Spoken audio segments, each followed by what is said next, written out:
We'll stand for the Pledge of Allegiance. I pledge allegiance to the flag of the United States of America and to the republic for which it stands, one nation under God, indivisible, with liberty and justice for all. Welcome, everybody. Good morning, Mr. Chair. Good morning, Mr. Chair. Nice to see all you 4-H'ers here today, and Zach.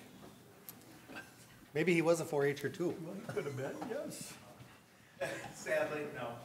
Okay, can I get a motion to approve the county board minutes? So moved. Got a motion Second. by Commissioner Jelinski, seconded by Commissioner Lemire. All in favor signify by saying aye. Aye. Opposed, motion carries. Are there any additions or deletions to the agenda? If not, could I get a motion to approve that as presented? So move, Mr. Chair. Got a motion by Commissioner Blaine, seconded by Commissioner Wincher. All in favor signify by saying aye. Aye. Okay, next we got 4-H Week Proclamation. Welcome, everybody. You've all got to stand around those mics and make a speech. Hi, Becky. Good morning, Commissioners. Thank Good you morning. for Good morning, everybody. having us here and sharing breakfast with us. We have a wonderful crew of 4-H. We can have the adult volunteers come up too. Anyways, I'll pass the mic down the line and they will introduce themselves. Let us know what club you're in. And then I want you to tell us what your favorite project is, or maybe your favorite project you took to the fair this year, or anything else you'd like to share, okay? All right. My name is Ben Rudolph. I'm with the Harding Dynamites, and my favorite thing to show at the fair was turkeys. My name is Vincent Rudolph. I'm Ben's brother. I'm also from the Harding Dynamites, and I like working with cattle through 4-H. I'm Brent Hamfler. I'm from the Livestock Legends, and I like showing cattle at the Tony. My name is Lauren Hampler. I'm also from Livestock Legend. Oh my goodness gracious! I am also from Livestock Legends, and I also enjoyed showing cattle at the county and state fair. I'm Alicia Holtz. I'm also from the Livestock Legends, and I like showing beef and sheep. I'm Maddie Holtz, and I'm from the Livestock Legends. My favorite project was swine at the county fair. Hi, my name's Everett Rudolph, and I'm from Snappy Elmdalers, and I show poultry. So if I may, real quick, where's the Livestock Legends located? Where are they, like Harding? Okay. Just want to know that. Do you want to let Viv introduce herself and we'll let your mom and Missy too? Do you want to say hi, Viv? Just talk into it. Say your name. Give it to your mom. This is Vivian. She's Everett's sister. I don't know what she's going to show in the future, but probably birds. Thank you. Sheep. Alicia made her fall in love with sheep. I'm Brenda Rudolph, and I'm their mom, and I'm a 4-H volunteer. Missy Holtz, Alicia and Maddie's mom, 4-H volunteer. Thank you and welcome.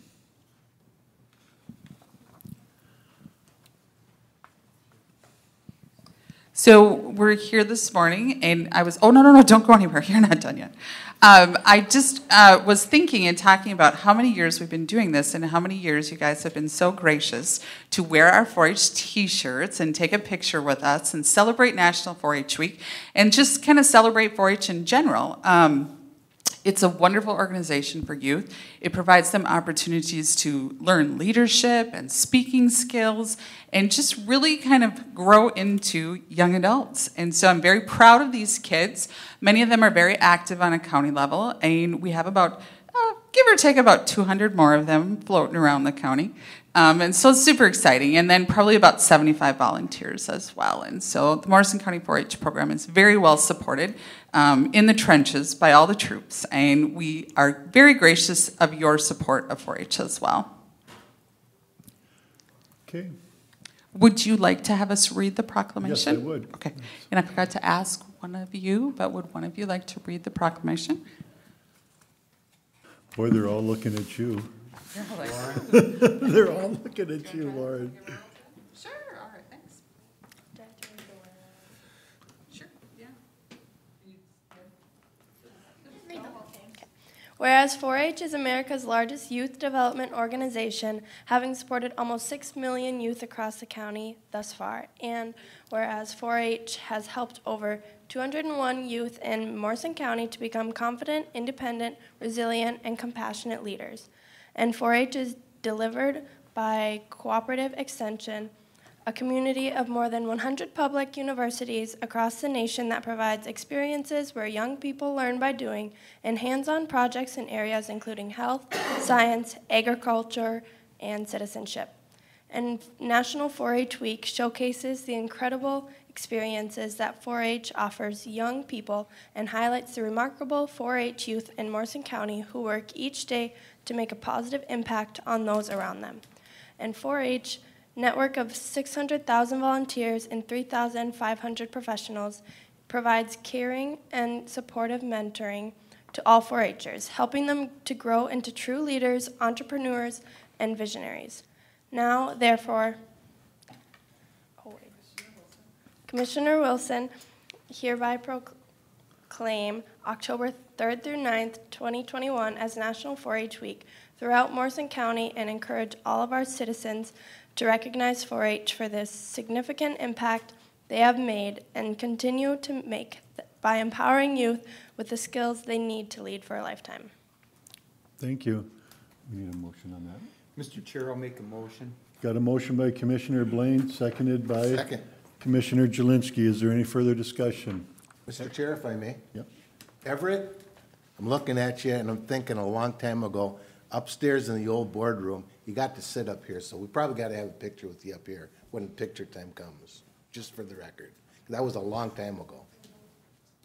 Thank you, and thank all of you. And young lady, that was probably one of the best readings of a proclamation that I've heard in a long time. Thank you very, very much. Good job. Commissioner Wincher. Thank you, Mr. Chair. I become repetitive because everybody knows I was in 4-H when I was like the young ladies there over there being held. So I'm very interested in everybody that's involved in 4-H because I think it's a great thing for youth such as yourselves. So again, you do a lot for your community. You keep everybody active, and Becky does a great job of getting everybody informed. So.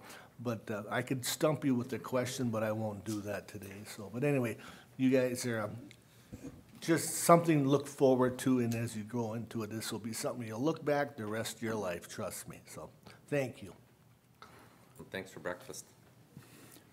In 27 years ago, your folks and myself and the board worked on moving the fairgrounds out to where it's at today so that you guys would have a place to have 4-H and stuff in the future, and it's really worked out well. So thank you for all you do, and keep up the good work. Craig, I just want to say again, thanks for breakfast this morning. Thanks for our T-shirts. I look forward to this every year. Thank you to the adult volunteers for all the time that you give to the development of the youth, and certainly to Becky and to Extension for all you guys do, being impactful. You guys are all winners. Thank you. Okay, we have a motion and second. Any more discussion? If not, all in favor signify by saying aye. Aye. Opposed? Motion carries. Thank you very much. Mr. Chair, are we going to have a photo op? Yes. Better. Yes. If they want to come up, we can maybe get behind us, make it quick. Don't you guys all line up behind us here, and we'll slide together? And come on, Vivian, you can come up here. Come on, Brad. She's taking pictures.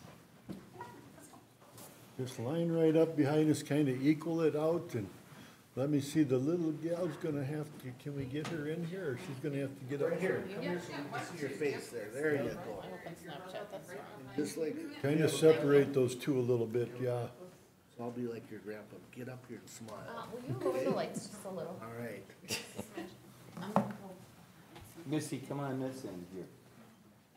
Tabitha? Okay, better. A little bit more together. All right, you guys better catch your smiles. We got lots of cameras. If your food is gone when I move back. Otherwise, it gets too shadowy when it's so bright. Where's your camera? Right up here. Put your arms around each other. If your food is gone when I. You guys going no. smiling. Got two more down here. Smile.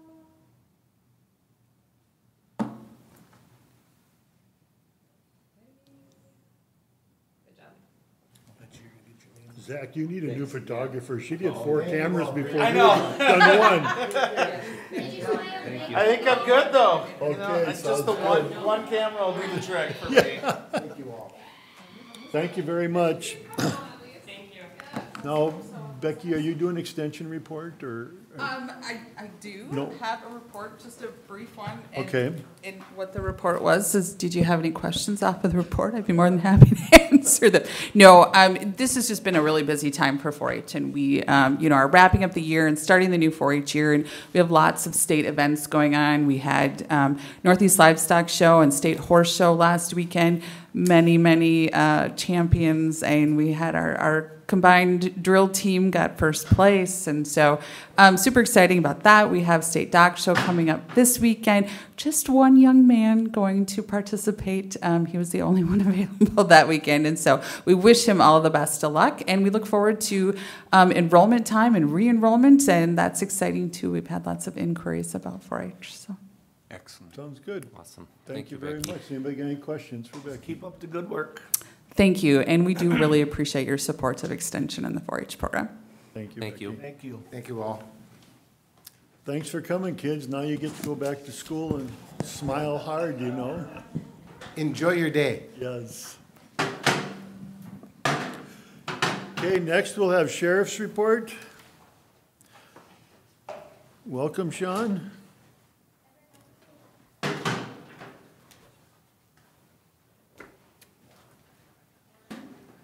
See ya, Vivian. Bye-bye. See you. See ya. Bye-bye. Welcome, Sean. Morning, Mr. Chair. Morning, Sheriff. Get situated here. Is my presentation going to come up on the screen? Or? Oh, you betcha. So you got to do it without looking at it today. That's fine.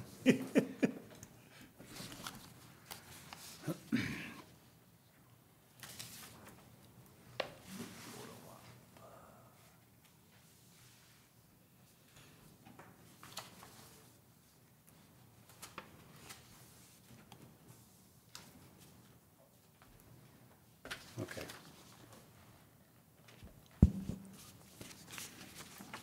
So going through the month of August, as always, we share a few pictures. So the first picture that we see on the screen is a picture of our SWAT team. So it's the Morrison County Sheriff's Office and the Crow Wing County Sheriff's Office, a combined SWAT team. We did training out at the Eastern Morrison County Sportsman's Club, got familiarized with each other's equipment, and did multiple drills together.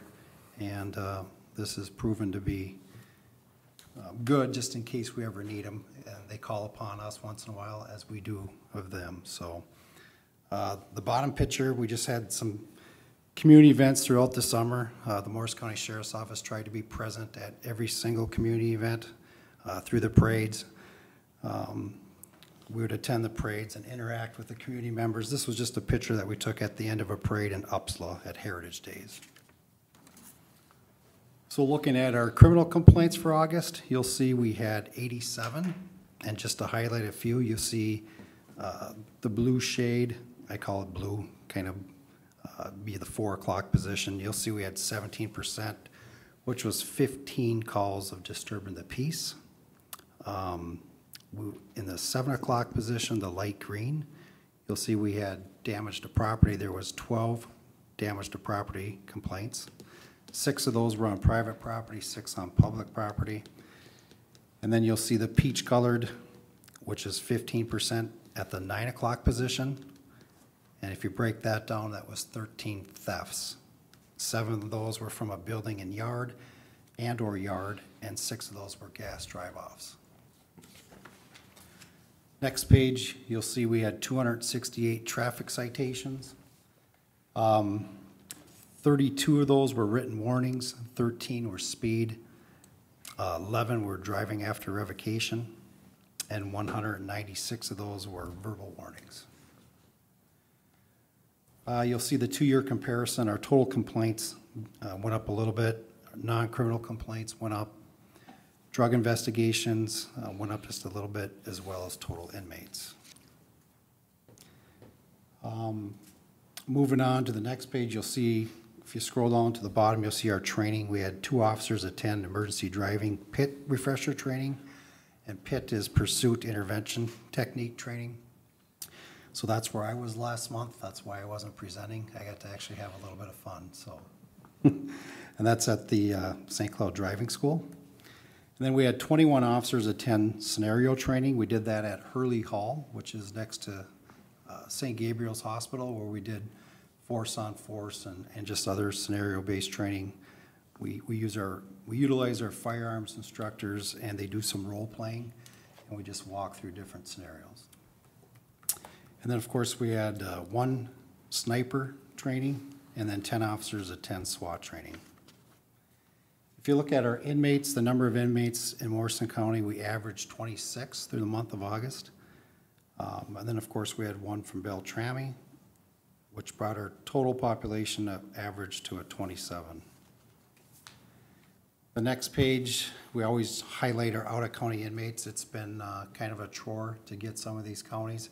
Some of the counties have actually, they're struggling with their inmates, and we've been proactive trying to get as many out-of-county inmates as possible, but everybody's kind of hurting at this point. So, but we did bring in a little bit of revenue, which was $1,705 for the month of August. Sean, struggling as in no inmates, or not wanting to send them out, or? So that, yeah, it's kind of a twofold. It's the number of inmates is down, countywide, statewide, and then just trying to find help. And luckily, Morrison County, we've been good. I mean, we've had our struggles, but yet we're kind of on par. We're keeping up. But there's other counties who are so far behind trying to do their replacements on their correctional officer staff that either retired and or left. So it's just a hardship. Okay. Yep. I want to highlight a couple things. I want to talk about STS. They had a busy month. In August, they were picking up garbage at the fairgrounds. They're cleaning up along the fence lines of the landfill. They were splitting wood at the Pierce Golf Course. They were busy removing limbs and logs on the Swan River for the Swan River Water Trail. They were cleaning and landscaping areas and laying mulch at Northern Pines Treatment Center. They also assisted with picking up garbage in Randall. They were painting picnic tables and the bleachers in Harding at the community center. They also cleaned the church in Harding. They were chipping brush and moving bunk beds at Camp Chaminade. They assisted with picking weeds at buildings to include Randall, Piers, and Little Falls. They also assisted with unloading trucks at the Morrison County Food Shelf. And then, of course, they helped out with all of our firearms training, picking up brass afterwards. So they've been very active. Is there any questions so far? You probably only have about 4 people or so on STS? It varies. The last time I checked, we did have 4 people. Okay. Mr. Chair, if I may share, I had a phone call here a few weeks ago about the STS, and they were wondering, like, I don't know, well, the county pays for them to go out there, but they were just wondering if somebody would give a donation to keep them going. Can they do that, or is it not, Bill? That was the question. Yep. So they should just contact me. We have different lists of what they can actually give donations for. In this case, I would actually have to check with our jail administrator just to get the specifics. Sure. But I could certainly look at it. But I'll mention, tell them to give you a jingle if they want to do that. Thank you. Yep. Outside of that, drug activity, we've been busy with purchases of methamphetamine, heroin, as well as fentanyl in our area. I asked our drug task force officer, Casey King, if he would just give a quick presentation of what we're seeing in the county. If that's okay, I'll bring him forward. Good. Come on up, Casey. So Casey's one of the investigators we have assigned to the Violent Offender Task Force. We have currently 2 investigators assigned, and Casey's one of them. So have Casey just kind of give a little briefing what we're seeing and then follow up with any questions. Morning, Casey. Good morning, board. Morning. So I'll be open for any questions that you may have at any time. So just a little background. I've been assigned to the Drug Task Force for about almost 3 years now. Currently doing a lot of work down in the St. Cloud area, supporting the entire group. As you know, St. Cloud is a big hub for drugs coming up to the area. So we assist our partners down there quite a bit. In the meantime, we do stay very busy here in the county with our current investigations. The trend right now, what we're seeing is methamphetamine is always out there. It's always a big deal. It's kind of the head of the drug world.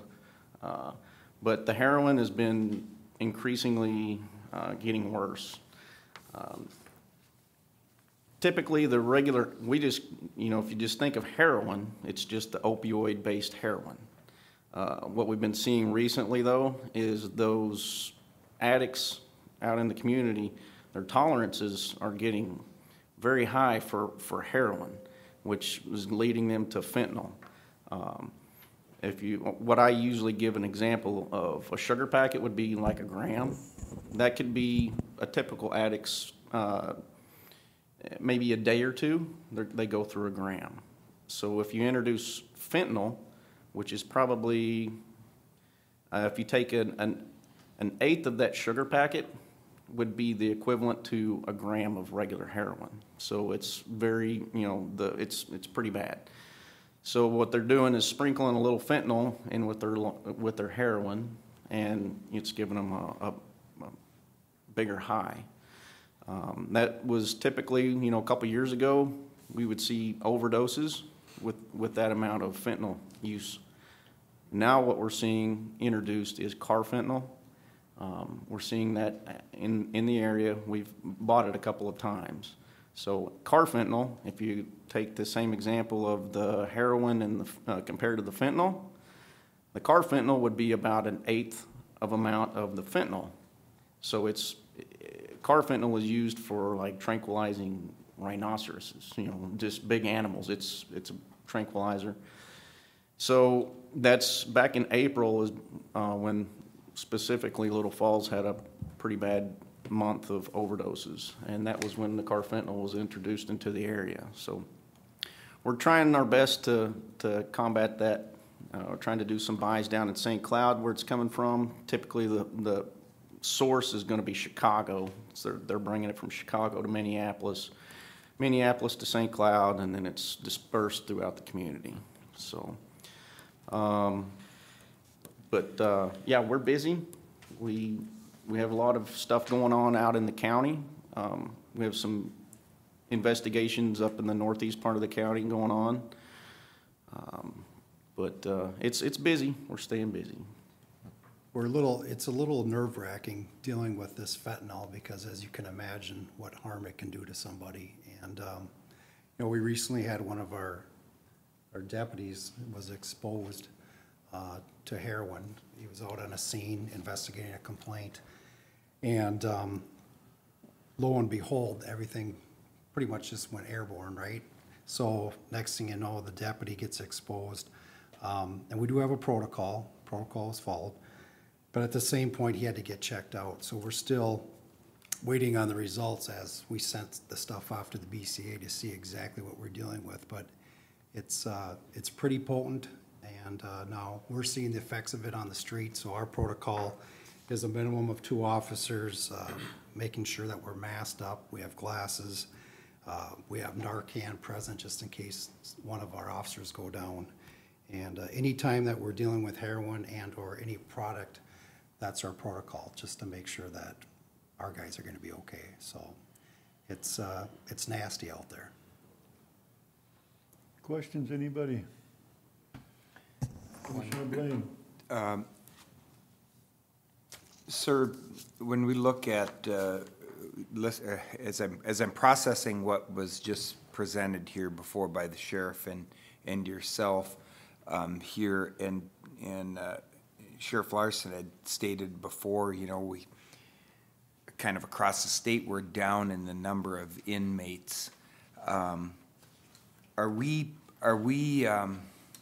effectively prosecuting the drug traffickers, or are you, as someone who's in the field, you're kind of our boots on the ground guy? You know, are we seeing the same cast of characters just recycled through the judicial system and back out on the street again, here? I'm curious about that. There are those who are getting arrested. I got to kind of watch what I say, because we, in my job capacity, we have to often use people who are getting in trouble for these crimes to do our job effectively. There are those who are getting prosecuted and I think are getting getting what they're supposed to get. They're supposed to go to jail. So there are those, though, that we do need to get back out there in order for us to build the cases and get deeper into some investigations. So I wouldn't say 100% of them are getting prosecuted or going to jail, because some of those, if they're first-time offenders and they have minimal criminal history, then those type of people could be used to go further some other investigations, if that makes sense. I can't get into too many details, but if that makes any sense. Yep, I understand. Thank you. Yes. I just like to say thank you to you for what you do. It's thank you. It's important for our community and for the whole state, and thank you. Putting it on the line, we appreciate it very much. Mr. Chair, if I may, the question I have, kind of follow up on Commissioner Blaine, when you arrest somebody, it's not so much having that same person, but do they just replace somebody out of Chicago? Okay, since that person got arrested, you took them off the street. Is that just continuously, or are you seeing like, hey, let's start staying away from St. Cloud because of the fact that they are patrolling that? If you can kind of mention something about that. I think that it's always going to be a problem. However, I do think that we are effectively doing a good job. And as far as taking our job is to work up the ladder, so to speak. So I think we eventually get up on the ladder and we can get a good investigation and get somebody put away for a long time. Will that create a void or a vacancy? I think that it's pretty much always going to be a problem. We just continue to do our best and make these arrests, but eventually I think that void is going to be filled by another entity. So, thank you. I guess I want to ask the question, as a commissioner and hiring more people to investigate and stuff like that, the more you have out there, the more cases you solve. Is that kind of right? I mean, could we hire 10 people, but we'd still have the same problem when the day is done? So there being 2 of us here in Morrison County, we are assigned to a larger group of about 13 investigators. Okay. However, I can definitely say if there were more investigators in Morrison County, then we would probably be able to do more for the community.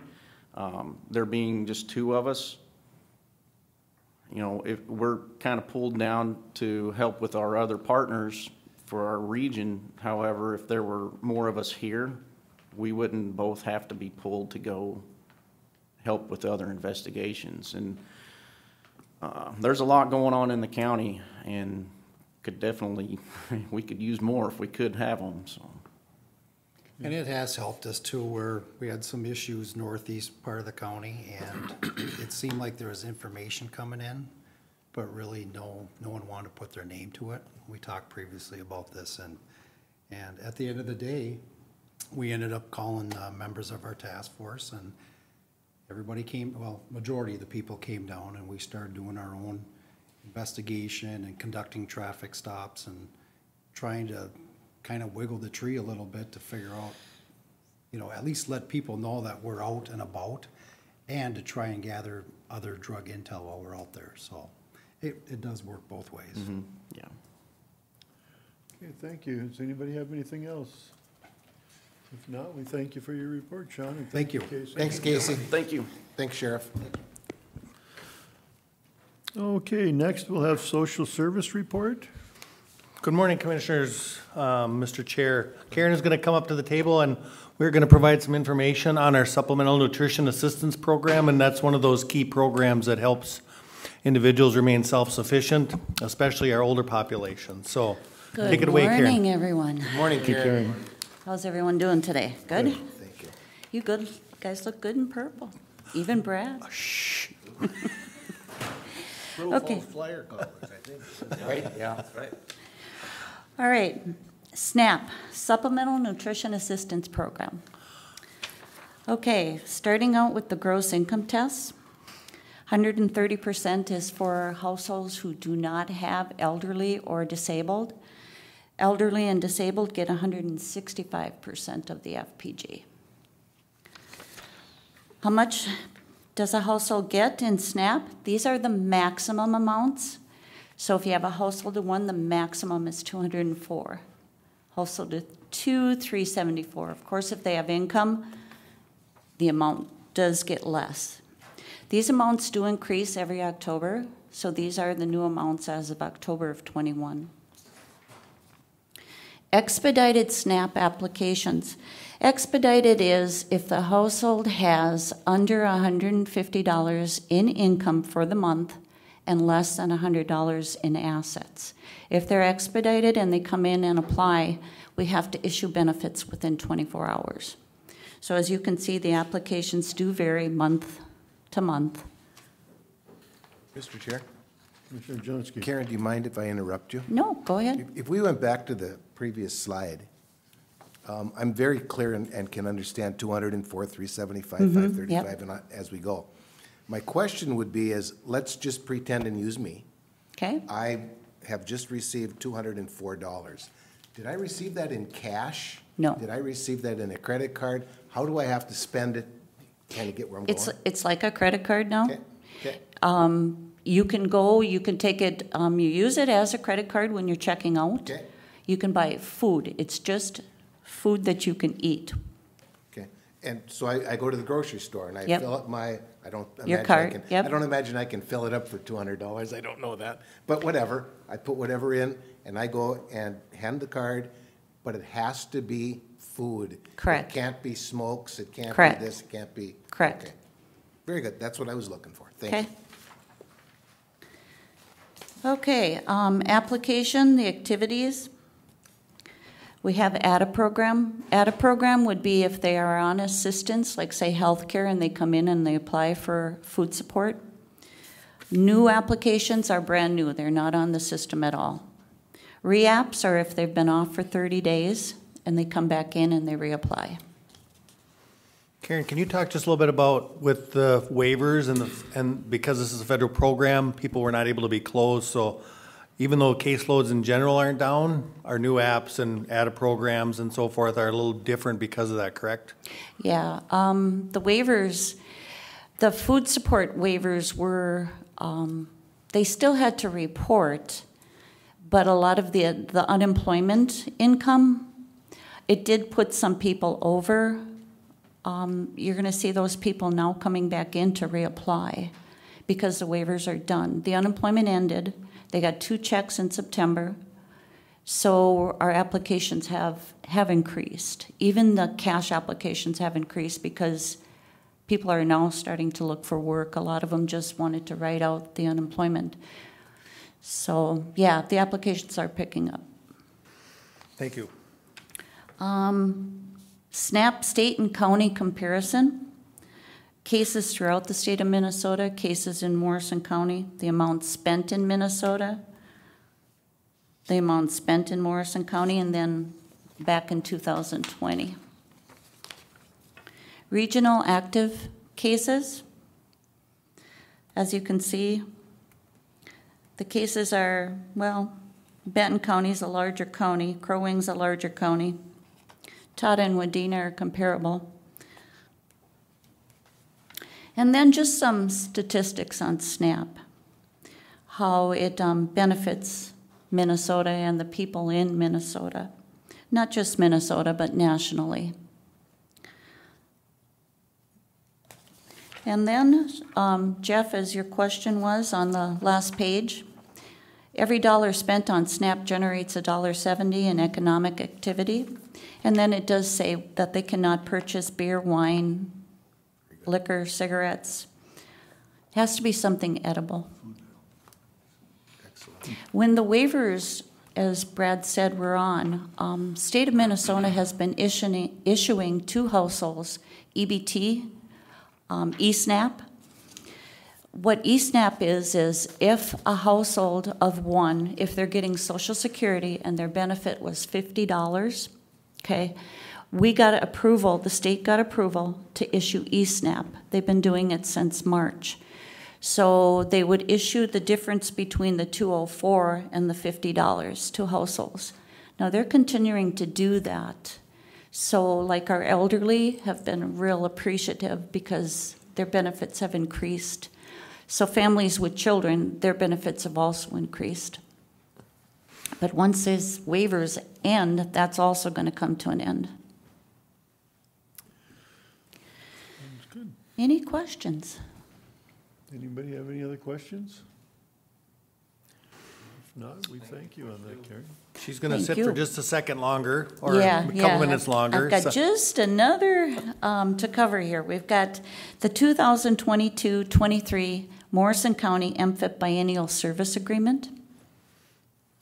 What this document is it's an agreement with Morrison County and the Career Force with our Minnesota Family Investment Program and our Diversionary Work Program.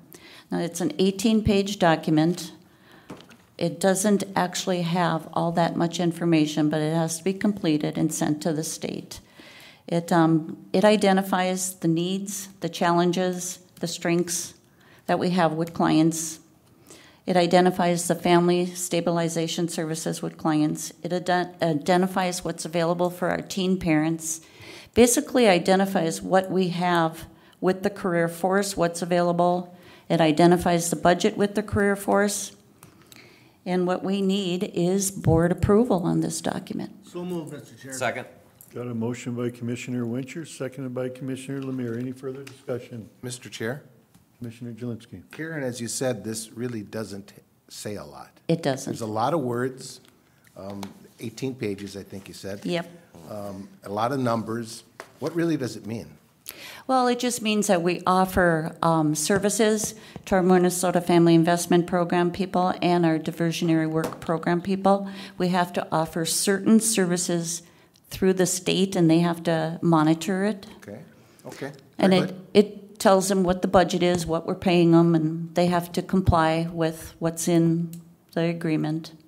And it also expects rural Minnesota SEP to abide by certain standards. Yep. For those folks that they're working with on Mfip or DWP. So really, this is what we get a grant. About 3/4 of it goes to rural Minnesota SEP to provide those employment services. Very good. Thank you. You're welcome. Thank you. Any other questions? Thank you. Very much, Karen. Thank you, Karen.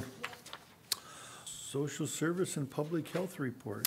Yes, so thank you, Mr. Chair, Commissioner. So I'm bringing back a position that we talked about at planning a couple weeks ago, and Amy's here to answer any questions as well. But as you might recall, I mentioned that one of our office support supervisors, Fran Dosh, is retiring at the end of the year.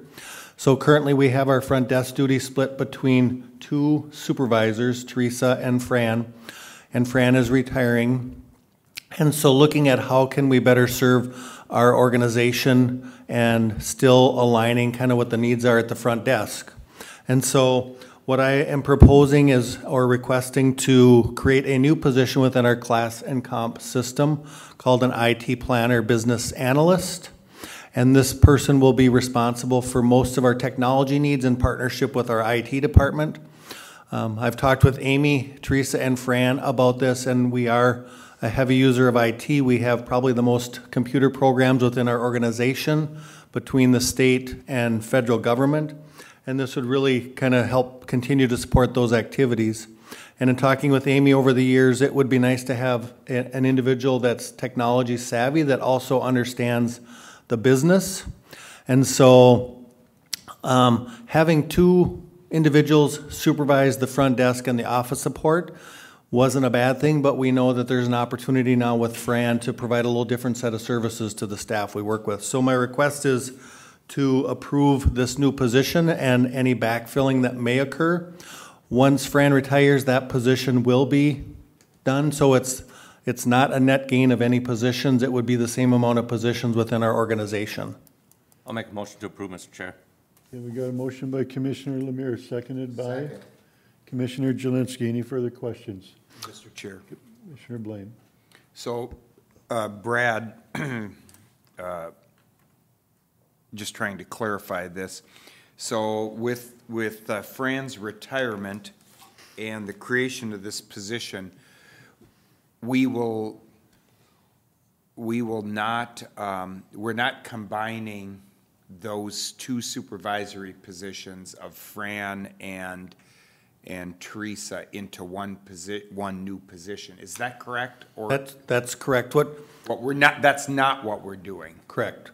We're taking some of those duties that both Fran and Teresa do currently, as well as some of the work that IT has done for our agency and putting into this position. Teresa will be responsible for supervising the front desk, the back end services, ordering supplies and those kinds of things, and ensuring office support is providing those services necessary. So we're taking some of both of Fran and Teresa's and moving it into this position. Into the new position. Correct. Yep. And so that will be a new hire that we will seek an applicant for. Yep. Thank you. And I should say that this position was rated by DDA, so they took what our current system is, as we've talked about in the past. You know, we do have somewhat of an antiquated class and comp system, but it works for us and it's done its job. And so fortunately, DDA has an individual that understands this particular system, so they are the ones that rated the position based on the job description and information they received from our agency and Deb. And the pay rate for grade 25 is $24.69 to $32.50 per hour. Okay, Commissioner Wincher. Thank you, Mr. Chair. So right now, currently, we have Teresa and Fran. They're doing the IT part of it. Is that correct? They are doing some of the IT work. So who's doing the other IT work? My department. So then your department would be giving up that responsibility, or you would still be involved with that? We would still be involved with them. Okay. They'll help offload a few of the first line problems. Okay, so this you think will create less problems because you'll have somebody, again, I'm assuming it'll be Teresa that'll be doing this, but she does it already. Am I getting this right or wrong? So it won't necessarily be Teresa and most likely won't be Teresa, but again, people will have to apply and be selected. But so currently within our organization, if somebody has computer issues, they will go to Teresa or Fran first. And they will problem solve some very specific issues, and if it goes beyond that, it will go to IT. With this new position, they will be able to go beyond more than what Fran and Teresa currently are able to do, and it would be in partnership with IT. But I think even the more important piece of this position is really understanding how our programs work and helping staff and supporting staff and hopefully helping to create some more efficiencies for staff and how we use our programs. So there are some projects within the queue and that Amy's working on, but just to give you an example, when we were doing vaccine clinics, Amy spent a lot of time on our electronic means by which we schedule and track information. And so this position would then be able to take on some of that versus moving it to IT. So it took up Amy's time away from probably some of her more important duties. We really appreciate it. She did a great job, but I think it's both trying to support what IT does, but as well as what our staff need and are there for our staff. Because IT is still important to what we do. They'll still have their role within our organization. But we're trying to kind of relieve some of the stress that they get because of our staff needs. And if I may continue, over the years, we always heard that due to technology, our jobs would be getting easier, the staff and all that. And it seems like now, the more technology we get, the harder it's becoming, so we need more staff rather than less staff. And I just have a hard time, digesting that, just because of the fact that we're creating a position that maybe, and again, I'm not saying a yes or no, but that maybe it wasn't broke the system before, and now we're just, okay, let's just do this just in case something happens. Could I respond? Yes. My response would be we're taking an existing position and modifying the position to have a different skill set, because we're seeing a different skill set is needed over in social services and public health, because everything is moving to technology. So allowing this position to change the skill set that the person will come in with will allow that person to have a better mindset of helping with the technology projects coming in. There's a lot of administration that goes on in these technology products on the back end that we're taking on in IT, but we might not be best suited because we don't understand, like SNAP. She just was talking about SNAP. The state is making rapid changes to all their systems, and I go to all those meetings currently, and I even tell them in the meetings, like, that's great, it sounds great, but then I go back to Brad or I go back to Karen and I say, how do we do this? Because I have no idea what we're doing in Morrison County. So having that other person from the business side to work with me and help me understand, is this a good thing the state is doing? Is this not a good thing the state is doing? And then moving forward in those projects. I'm hoping that maybe helps clarify a little bit how we'll work together. And that does, and I want to clarify this too. We're not really we're creating a new position, but we're not really, because as this is becoming, it's a replacement. Correct. Of Fran, but then that person that we may hire will have more duties. Is that right, kind of how it's going to be? It'll be a different skill set. Okay. So currently Fran's got the supervisor skill set identified, I believe, in her position. So we wanted to modify the description so they had a little more technical skill set in their requirements for education background. And I think Amy mentioned this when we were at planning a while back, and we have multiple generations working within our organization with multiple levels of skill when it comes to technology, and just having somebody closer to them, I think, will also be more helpful in terms of them being more efficient in the work that they do. Commissioner Blaine, you have a question? Yes, I do, and thank you, Amy, for being here this morning, too. To Brad, at the end of the day here, with this new position, or we're not adding a position, but we're just restructuring this position. From the fiscal side of things, so will this increase the budget in your department with this new position, or will this position cost the same as what we're doing now, or will it cost less? It is one grade higher than the current office support supervisor position, so it'll be a 4% increase. However, once it's in the budget, we will get some revenue from it because of how this position will be structured within our budget. Currently, the one office support supervisor position isn't part of our cost pool on the federal side, and because of how we are budgeted, we should get a more reimbursement for this position than the current office support supervisor position. So it would probably be a wash, if not even a little more revenue in terms of the position. Support, okay. Yeah.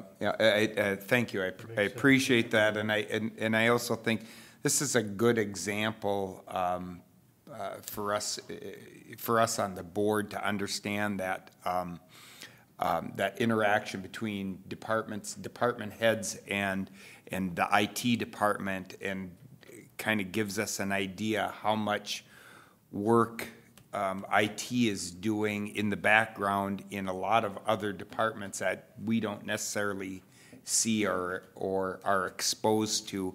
And I'm supportive of this kind of an efficiency for both departments, both your department and then certainly IT in their role in all of this too. So thank you, Mr. Chair. Go ahead. No, go ahead. Thank you, Mr. Chair. Amy, this is kind of directed a little bit to you. And I get the position, I understand it and support it. If you had a crystal ball in front of you, end result, if IT is helping at social services, public health, 100% of the time, what do you think this is going to take off of that for your staff? Your staff is going to have a little bit less. Hopefully, that's the big picture. What do you expect that to be? If you can answer that. And well, I know it's loaded. My Just a imaginary guess. crystal ball is hopefully this position will be able to take on a lot of the project load. For example, today we're doing an upgrade, which is taking up significant time from all of my staff, Yep. and having that person on the business side maybe leading the project, and then we're just supporting the project. Okay. So we can continue to support the rest of the organization. I also know, I do have a little bit of insight with the state of Minnesota. They are modernizing, like 4 of their major applications in the next, well, hopefully few years, several years. They've been working on it for 5 or more years already. Yep. So when those products come down from the state, they're gonna need a contact here at the county to kind of funnel all their information through and weave it through. So having this position in place would also be useful. So it's probably not a fair thing to say of 100% of the time that your staff spends in social services or public health. Probably isn't, but you definitely do see in that crystal ball less time committed from your staff to be present. That would be the hope in the future. Okay, very good. Thank And you. I think, throughout COVID, the things that we've asked IT to do, as we've tried to navigate that and use technology, there was technology systems that came out that we could have purchased or at least try and use and then purchase. And working with IT, we were able to find a solution that didn't cost the county money. We were able to use our existing programs and build a way to schedule and pull data and keep that information fresh. So, and like I said, it took a lot from IT, and appreciate just the help and support they gave us, but I know it took away from other activities that they could have been doing for other departments as well. So if I'm correct here, we're reorganizing your department a little bit with these 2 people at no cost to really the county. Correct. As far as salaries and stuff go up. Correct. So, okay. And this was part of the plan that we had for years, other than COVID postponed it some, but we wanted to combine them 2 forces, and that's why we put them in the same spot, so this makes sense to have someone look over both of them, particularly at the front desk area. Thank you for bringing this forward, Brad. Sounds good. Okay, we need a motion on this? We have a motion, we have a second. That's all Who did the motion discussion. and second? I think I did. Jeff. I did. Jeff and I. Any other discussion? If not, all in favor signify by saying aye. Aye. Opposed, motion carries. Thank you very much. Thank you. Thanks, Amy. Miss Amy? And then, Mr. Chair, if I could just give a brief update on COVID, if I may. There's a little bit more going on with COVID again right now. Currently, we have 152 cases over the last 14 days for a case rate of 46. We have about 5 or 6 in the hospital, with 2 or 3 of those being in ICU.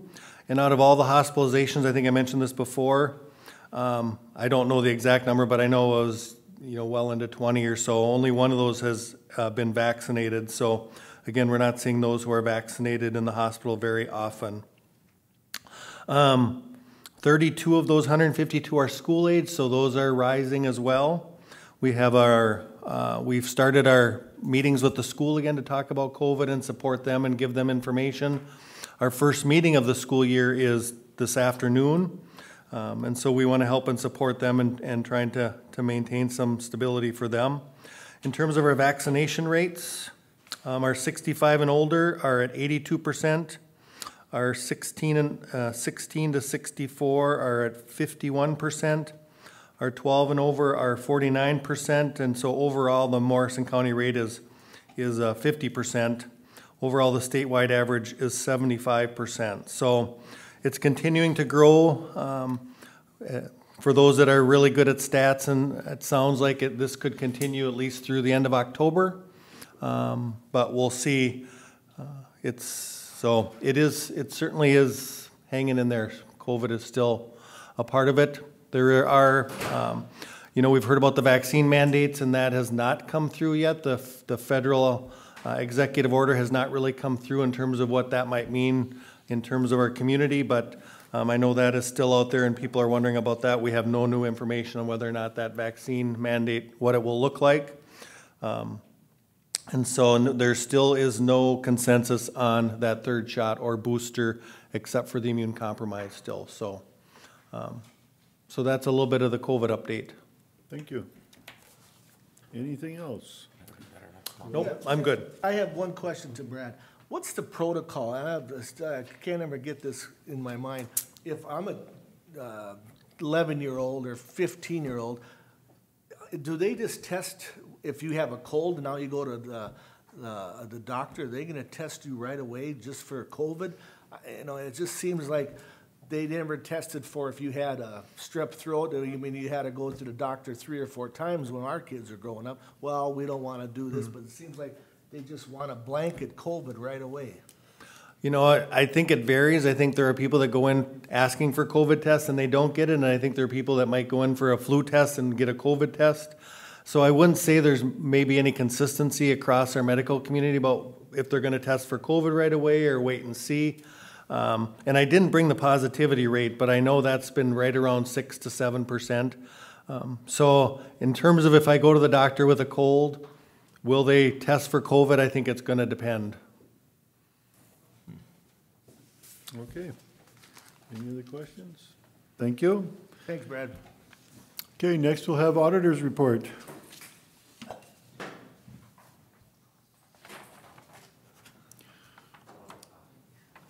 Welcome, Chelsea.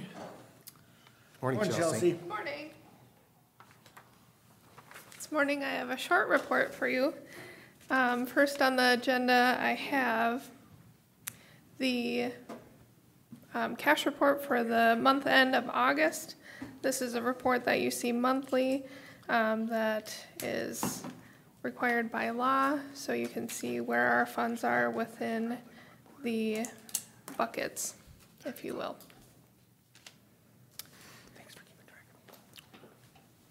And then next on the agenda, I have the request to approve for board warrants.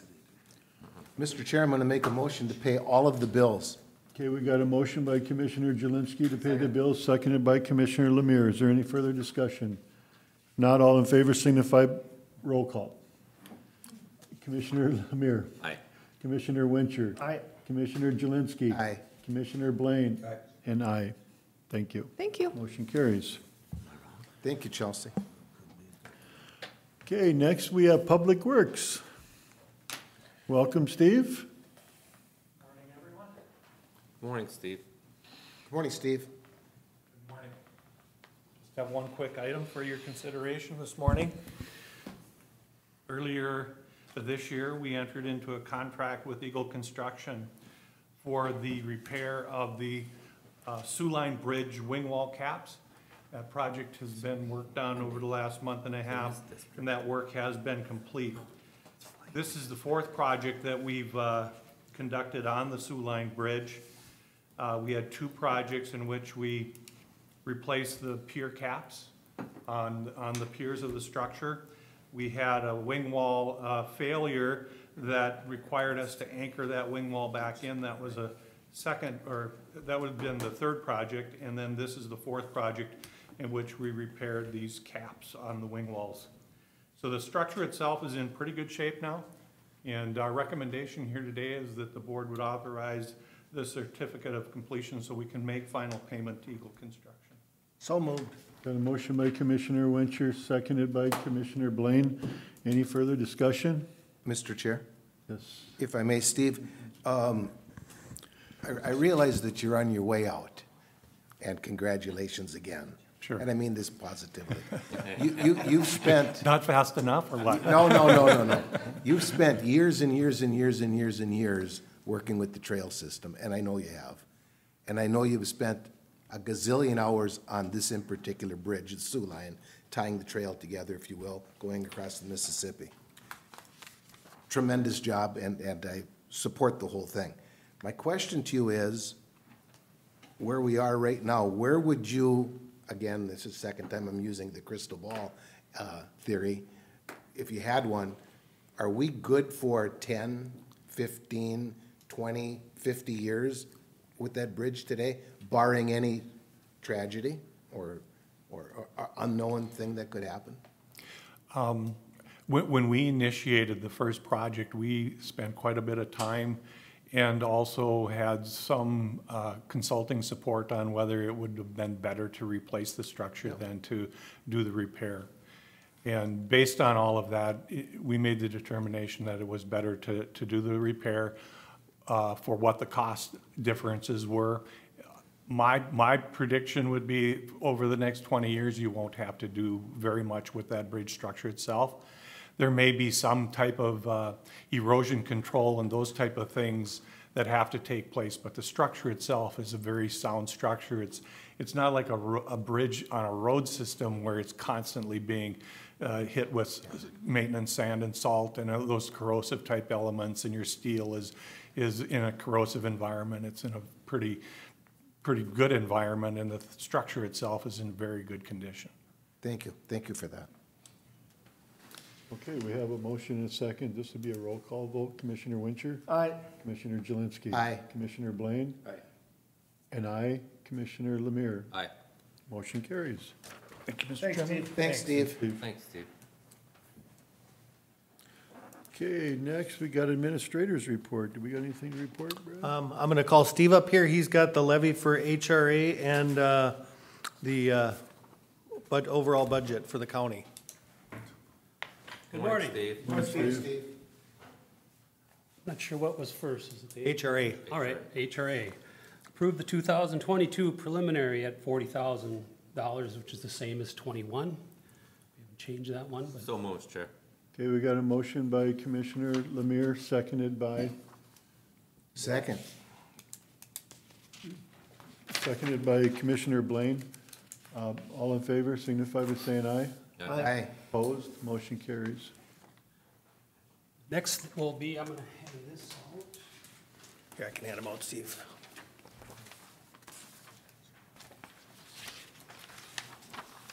Is a roll call vote by any chance for the levy? I don't think so. The next is Because it's just setting it. is to approve the 2022 preliminary levy and budget for the county. And what I'm handing out here is updated from when we had our last budget meeting. Got the updated information as far as the 22 evaluation, so that got plated in the yellow there. So the levy increased to 2.06 with the new market construction. It's gonna bring in roughly 258,000 new dollars. So if you do it based on market value or tax capacity, there's different ways that things get calculated. We're gonna be somewhere between that net taxpayer impact between 0.77 and 1.08% at 2.06 where we're at now. Okay, could it, So the first thing, we'll need two motions, one to approve the levy, which is $19,958,529. okay, could I get a motion on that? So moved. Got a motion by Commissioner Wincher, seconded by Second. Commissioner Lemire. Any further discussion on that? Just, Commissioner Lemire? which one's this one we're doing? This is the levy, Okay, the levy. And then you say it's 2.06? 2.06, but the sheet I just handed out, I'm confused now on that. pardon me? On your highlighted area, is that where we're supposed to be looking? No, it's on the top. If you look at 2022, it's 19 million. Start at the top up there. Ah, I got her. It's 2.06, and then you bring down the budget, then I bring down the market value or the program aid, and then I start adding the total market value and all the other things. And you always want to know what is the impact of a 2.06 for the county side of things. And what that does is, if you base it on a market value or a tax capacity basis, it's gonna be somewhere in that 0.77 to 1.08% impact on the taxpayers. And of course, some go up more, some go up less. It's just the way the pie is sliced when it Also comes to property taxes. Your assessed value of your house changes, and so that impacts your tax capacity, your I taxes. see it now, Yeah. It's different than our last sheet that we had, but now I got her now, thanks, Steve. Sounds good. Okay, any other questions? If not, all in favor signify by saying aye. Aye. Opposed, motion carries. And the next would be to approve the 2022 preliminary budget at $54,140,418, which is a 0.49% decrease from the previous year. The budget tends to go up and down based on number of projects. Last year, we had a landfill cell in there, which was a $1.5 million estimated project at the time. So some of these, the road and bridge and that one can go up and down pretty good in years depending on the projects that are available, so that's not unusual. Okay, we got a motion by Commissioner Lemire, seconded by Commissioner Blaine. Is there any further discussion? If not, all in favor signify by saying aye. Aye. Opposed, motion carries. And as you well know, we'll be meeting numerous times before we have to set a final levy to talk about this more. Have an opportunity for it to go down, but we will not be able to increase it at this time, so. Well, Steve, just to clarify, we're looking at a 2.06 with all the credits and everything with property. We're looking at 0.77% to possibly a 1.08. Yeah, it's gonna be somewhere in that neighborhood for an impact on the taxpayers. Right. And it can only go down from that 2.06, it cannot go up. Correct. Okay. And Mr. Chair, I'll also underscore that our actual budget, preliminary budget, that is actually decreasing by 0.5%. Yes. Okay, thank you. All right, the next item I have would be to set our truth and taxation hearing that we have to have by law. And it needs to take place between November 25th and the 28th. But I'd like to set it a little bit later because sometimes our vendor doesn't get out our tax statements until the last second. And if we have a meeting on the 27th and they sent them on the 25th, sometimes they don't get the statements. So I'm thinking maybe in that second week of December, possibly. They should be able to get it out if we ask. What's the best day to have that on, like a Tuesday, is that what you're saying? You can do any day you want. It can be a Tuesday evening. It has to be after 6. That's Right. the only requirement. So whenever you feel you want to do this, In the second week, you'd like it? yeah, I'm thinking the second week We've got a should give board us of enough time. Board of Adjustment that night on Tuesday night. I think last year you did it on a Wednesday night, if I recall. Like when you came, we're gonna come back from AMC when they canceled AMC, but. But AMC is usually early December, so Yeah. I'm thinking if we can get out to the like 7th, 8th, 9th. AMC is 6, 7, and 8. Okay. Should we do that Thursday, the 9th? I'd rather do the Thursday than the Wednesday. That works. So Thursday, the 9th? 6 PM That works, if that works for you guys. works for me. Are you sending out a calendar ad or? Yes, I'll send Okay. something out. Okay. Sounds good. And to verify that, Mr. Chair, this is not where people can come in and set their own taxes. This is for the levy that we're talking. The levy and budget discussion is Right, not so about market value of their Exactly. property Yeah, going up or just wanted down. to It's all verify that, about 'cause our budget and levy. Every once in a while, we'll have a few people come in and say, well, I want to talk about my taxes. And that Shows where we're spending their money. Right. And that meeting would take place in this boardroom? Yes. And hopefully, dear, Let's, the other thing we'll have to do that evening is also have a public hearing for our fee schedule. So maybe we'll do the public hearing for the fee schedule at 6 and 6:15. We'll do the truth and taxation, if that would work. Excellent. Sounds good. Because we should do that first, get that out of the way before we start talking about, I always forget about that one, so. Okay, we got a motion, and Mr. Chair, Commissioner Jelinski. I would just like to say that because AMC is 6, 7, and 8, historically, we would have a board meeting on the 9th, just for the sake of argument. See. Oh, And That's that, why you have it on. and that's why I have written down a board meeting for the 9th for some reason. We would have county board on the 9th due to AMC being Which is fine. So that's fine, we'll just I'm be in just- the evening. All I'm doing is I'm Yep. just. Thank you for that information. Commissioner Jelinski. Yeah, that week, we usually push it to the day you come back, or Thursday, the day after it's done, I believe, so. I see on my calendar, I do have one on the 7th that Tabitha might have sent out, but my calendar might be wrong, so. And no, and we do have that. Yeah, but we will move that one from the 7th to the 9th. Where's AMC at this, in Uh, December? Is that in cities this time? In Bloomington. Yeah, that's what you should say. And so, well, I can talk about that in the administrator's report. Okay, we have a motion, a second. All in favor signify by saying aye. Aye. Opposed, motion carries. All right, that's all I have. Thank you very much. Steve. Thanks, Steve. All right, we got, I have a couple more for administrator's Yep. report, if I may. So just back to the AMC conference, it's in Bloomington at the Doubletree. Tabitha has reserved rooms for everybody at this point, and I think registration is just like November 7th or something, so you'll have to decide by November 7th if you want to go. That is the early bird registration. It's Sunday night, Monday, Tuesday, Wednesday morning. So you're all welcome to go, and Tabitha can take care of your registrations if you're interested. So, and the Doubletree in Bloomington is right off of 494 in Normandale. It's the tall one on the southern side of the cities. So any questions on AMC, or just again, let Tabitha know one way or the other, and we'll cancel rooms if you decide not to go. Just a couple other things then. DPS, the Department of Public Safety, did contact us, and they are interested in starting up the driver's license tests again, probably January or February. So just making sure we're still good with them coming in. We built that space for them. I'll be in touch with them, and let them know the cost. I talked with John and Steve, and it's gonna be about $9 a square foot, and they will get a little more space, but we will also clean for them where we didn't clean for them in the historic courthouse. So hopefully we'll get that contract settled, and they will start providing those services again in Morrison County. So that'll be great. yep. And then just in terms of Steve's position, just to give you a little update, there are currently 3 people who have applied. It's still open till October 6th, so there's still plenty of time to apply.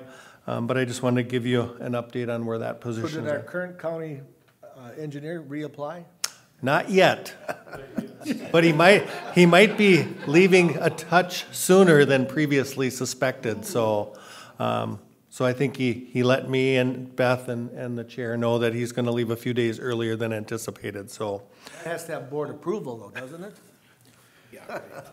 Brad, I don't think you should approve that either, so there you go. Brad, who goes over the applications and decision-making on who hires? So Beth and I will work with Steve on going through the applications, making sure they're all qualified, seeing how many we have who are qualified, and then we'll decide if we want to develop an interview team and drop that to, like, say there's 8 or 9, interview them, and then we would drop that to 3 or 4 and bring before the board. So between Beth and myself and Steve, we'll work on an interview committee. Okay, I was just curious. Yep. Thank you. That's all I have for administrator report. Anybody got any other questions for anything? Okay, if not, we'll do committee report and upcoming schedule. Commissioner Jelinski, since yours is so accurate, we're gonna ask you to do yours first. I don't know that I'm so accurate, but. Yep. You're awesome. What was it? Because you're so awesome. What's the dates? September 26th through October 9th. 26th through the 9th. Mr. Chair, on the 28th of September at 8:30 in the morning, I show a planning meeting.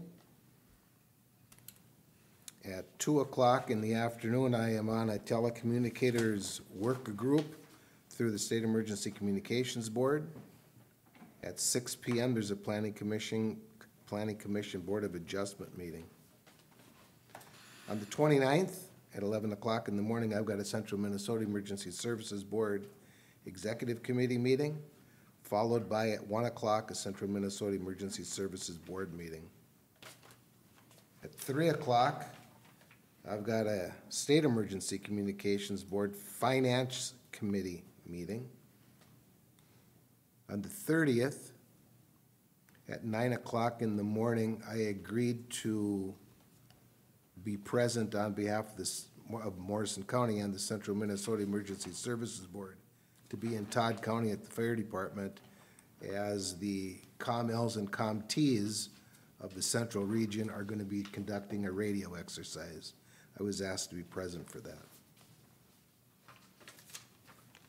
Then, on the 4th of October, I've got 6 p.m., I've got a Good Neighbors EMS group meeting at St. Gabe's. On the 5th at 9 o'clock in the morning, got County Board. At 2 o'clock that same afternoon, that 911 telecommunicators work group meets again. On the 6th of October, at 8:30 in the morning, there's Coffee with the Cop, and that's going to be held at the Chamber here in Little Falls. On the 7th of October at 10 o'clock in the morning, I'll be present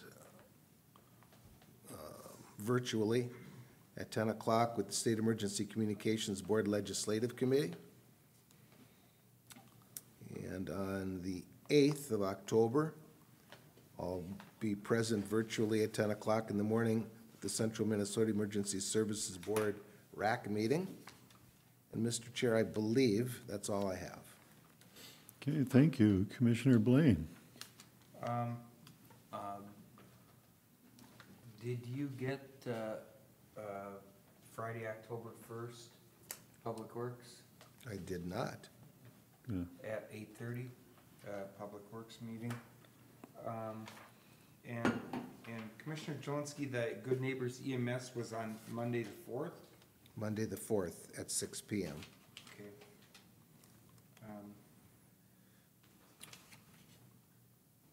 And we have, on the 5th is planning, or is that county board? On the 5th is County Board. County board. Mr. Chair, I believe that, that just about does her. Okay, and I've got on October 7th, CMCOA board meeting. That's virtual. It's Council of Aging. And then that takes care of me. Commissioner Lemire? 27th, HRA, 9 o'clock at HRA, and that's all I got. Okay. Commissioner Wincher? On Tuesday, October 5th, our county engineer and myself will be meeting with the city of Royalton at the city hall at 7 o'clock. Otherwise, I'm up to date. Okay, thank you. There's nothing else. I guess we need a motion to adjourn. Motion to adjourn. Motion by Commissioner Jelinski, seconded by Commissioner Lemire. Any further discussion? If not, all in favor signify by saying aye. Aye. Okay, next we have the ditch